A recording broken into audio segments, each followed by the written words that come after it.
გინახავთ ოდესმე შენობა, რომელიც ხეს გავს. გაიცანით სასტუმრო პოპულუსი დენვერში. ის ქვეყანაში პირველი კარბონ პოზიტივ სასტუმრო გახდა. როგორ შეცვალა სტუდიო განგმა თამაშის წესები? ამ რევოლუციური პროექტის უკან დგას სტუდიო განგ, რომელსაც მსოფლიოში ცნობილი არქიტექტორი ჯეინ განგი ხელმძღვანელობს. სასტუმროს მოცულობა შთაგონებულია ადგილობრივი ვერხვის ხის ქერქის დიზაინით. მთელი ფასადი დაკბილული ფანჯრებითაა დაფარული, რაც შორიდან მორით აშენებულ კოშკს მოგაგონებთ.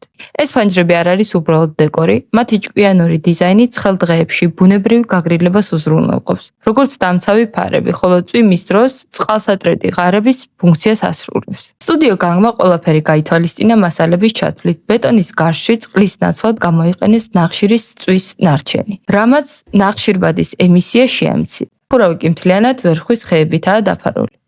კარბონ პოზიტივ სტატუსის მისაღწევად პროექტის გუნდმა დამატებით დარგო 70,000-ზე მეტი ხე, რაც გარემოზე დადებით გავლენას ახდენს. ეს კი ქმნის ეკოლოგიურად შეგნებული სტუმართმოყვარეობის ახალ მოდელს. მოგწონთ ეს პროექტი?